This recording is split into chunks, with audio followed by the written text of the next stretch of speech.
किसी ने बड़े ही कमाल की बात कही है कि ज़िंदगी जीने का अगर कोई यूनिवर्सल फार्मूला होता तो दुनिया भर में कोई दुखी ना होता। नमस्कार दोस्तों, मेरा नाम है मुकुल दुबे। स्वागत करता हूं आपका अपने चैनल पर। दोस्तों, आज का जो टॉपिक है बड़ा ही शानदार है। शानदार होने से अच्छा ये जानदार भी है, और ये जानदार इसलिए है क्योंकि इसमें हमारे काम की बात जो छिपी हुई है उसमें सुनने के बाद, उस टॉपिक को सुनने के बाद आप ये बोलेंगे कि ये क्या बात कर रहा है, ये तो पागलपन है। लेकिन रियलिटी में वो पागलपन नहीं है, वो असलियत है।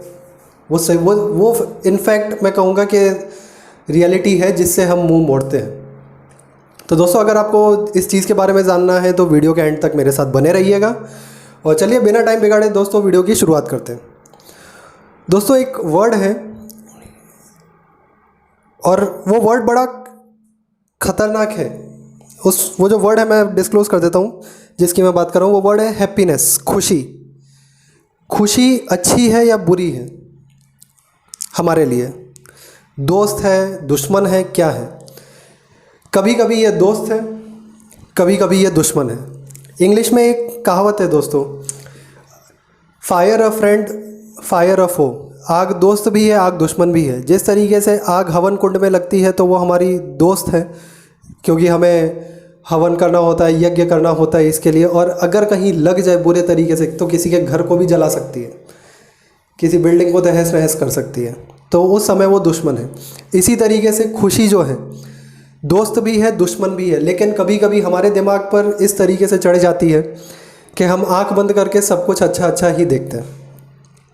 दोस्तों, हमारी ज़िंदगी में खुशी तब आती है जब हम कुछ अच्छा करते हैं, लेकिन कुछ अच्छा करते करते हमारी आंखें कुछ चीज़ों को कुछ समय के बाद नज़रअंदाज करने लगती हैं जो हमारे मन मुताबिक नहीं होती। एग्जाम्पल के साथ मैं आपको बताता हूँ।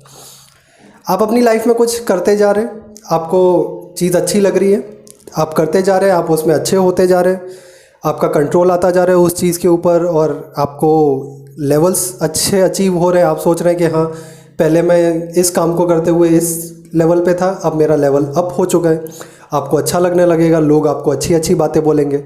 लेकिन साथ ही साथ आपकी लाइफ में पैरेलली बहुत सारी चीज़ें चल रही होंगी जो शायद आपके मन मुताबिक नहीं होंगी। It will not come up to the desired level of which you are thinking.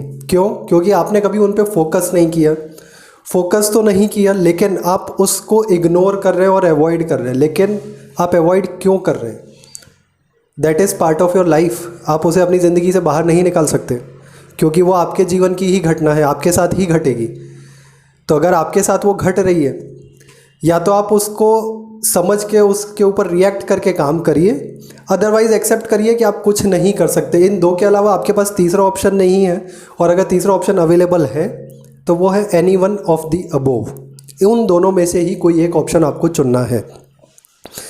कभी कभी काम करते करते, अच्छे काम करते करते आप जो चीज़ अचीव करते हैं लाइफ में, आपकी थिंकिंग हमेशा पॉजिटिव होती जाती है, होनी भी चाहिए। तो आपको सब चीज़ अच्छी लगने लगती है। लेकिन सारी की सारी चीज़ें जो आप कर रहे हैं, सारी की सारी अच्छी नहीं होती। क्यों? क्योंकि आपका फोकस सब जगह नहीं होता। और अगर फोकस के अलावा आपको सिलेक्ट करना पड़ेगा कि कौन सी चीज़ों को आपको चूज़ करके इस चीज़ के लिए मुझे इस पे वर्कआउट करना है। क्योंकि आप जिन चीज़ के लिए खुश हो रहे हैं उन पे भी आपने वर्कआउट किया है पास्ट में, आपने उनको सिलेक्ट किया है। हाँ ठीक है, मैं ये चीज़ को कैच करता हूँ, इस चीज़ को मैं I am grabbing this thing, so I will work on it. मैं उस पर काम करूँगा। तब जाके आप काम करते करते उस चीज़ को अच्छा बनाते हैं, और उसका जो चेंज जो आता है, आपको एक लेवल से आप दूसरे लेवल पे जब पहुँचते हैं तो वो जो चीज़ आपको दिखती है, एक शिफ्ट जो दिखता है, उसको देख के आपको खुशी होती है।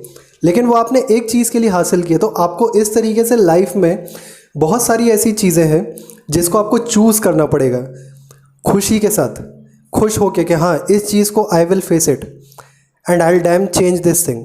ये एटीट्यूड आपको रखना पड़ेगा, क्योंकि ये अगर आप उसको चूज़ नहीं कर रहे हैं अभी, तो उस टाइम पे उसको अवॉइड करके या उसको इग्नोर करके भी आपने एक ऑप्शन चूज़ ही किया है। आप ये मत सोचिएगा कि आप उससे भाग चुके हैं।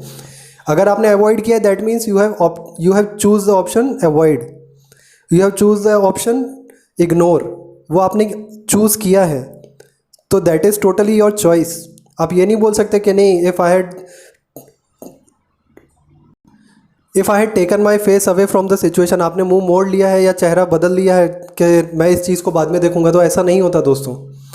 आपको रियल में वो चीज़ें चुननी पड़ेंगी जिसको फेस करते करते आपको खुशी हो, क्योंकि एंड में जाके आपको खुशी एंड में ही मिलेगी जब आप उस चीज़ को सॉल्व कर लेंगे, तब जाके आप बोल सकते हैं रियल हैप्पीनेस वो है। क्योंकि आपको ये प्रॉब्लम्स जो हैं वो आपको सिलेक्ट करनी पड़ेंगी। प्रॉब्लम्स रहेंगी, हर चीज़ अच्छी नहीं हो सकती, और जिन चीज़ों को आप अच्छा कर रहे हैं वो भी कभी ना कभी उस टाइम पे प्रॉब्लम ही थी जिन पर जब आपने वर्कआउट करना स्टार्ट किया था। तो दोस्तों खुशी जो है अच्छी भी है और बुरी भी है। खुश होना अच्छा भी है, खुश होना बुरा भी है। ये मैं आपको इस चीज़ के साथ समझाना चाहता था। मैं उम्मीद करता हूँ कि आप समझे होंगे, और अगर समझ गए हैं दोस्तों तो आप उन चीज़ों को चूज़ करना स्टार्ट कीजिए जिन पे आप कंट्रोल लेके उनको आप एक अलग लेवल पे लेके जा सकते हैं। जो आज आपके लिए प्रॉब्लम है लेकिन आगे जाके वो प्रॉब्लम नहीं होगी, आप उनको फेस करने के लिए आप खुश हैं। आप दुखी होके उनको फेस नहीं करें। अवॉइड, इग्नोर, ये वाले ऑप्शंस निकाल दीजिए, क्योंकि that is also part of your choice. That will always remain in the list, वो लिस्ट में हमेशा रहेंगे। But you have to be selective, और सेलेक्टिव रहने से आपको फ़ायदा है। क्यों? क्योंकि आप वो चीज़ फेस करके उस चीज़ को ओवरकम कर सकते हैं। क्योंकि आप जब उसको चुनते हैं तो सर्टेन चीज़ें आप देखते हैं, ओके ये पैरामीटर में फिट हो रहा है, ओके मैं कर सकता हूँ। आपके अंदर खुद के अंदर एक कॉन्फिडेंस होता है, तो वो चीज़ आपको हमेशा बनाए रखनी है। तो लिस्ट में अगर 10 चीज़ें हैं, ओके एटलीस्ट आप 2 को सिलेक्ट कीजिए, एटलीस्ट स्टार्ट विथ समथिंग। तो दोस्तों ये था आज का टॉपिक। मैं उम्मीद करता हूँ कि आपको ये चीज़ समझ में आई होगी कि खुश होना अच्छा भी है, बुरा भी है। अगर समझ में आया हो तो लिस्ट बनाना स्टार्ट कीजिएगा। मैं कमेंट सेक्शन में आपके कमेंट्स का वेट ज़रूर करूँगा। वीडियो अच्छा लगा हो तो लाइक और शेयर कीजिएगा, चैनल को सब्सक्राइब कीजिएगा। जाते जाते मुकुल आपको अपनी बातों के साथ ज़रूर छोड़ के जाना चाहेगा। राहों में चलते रहना काम है, इसे छोड़ना मत। ईश्वर सदैव हमारे साथ है, दामन छोड़ना मत। चलिए दोस्तों, अगले वीडियो में आपसे फिर मुलाकात होगी। तब तक के लिए अपना ध्यान रखिए, सुरक्षित रहिए। धन्यवाद।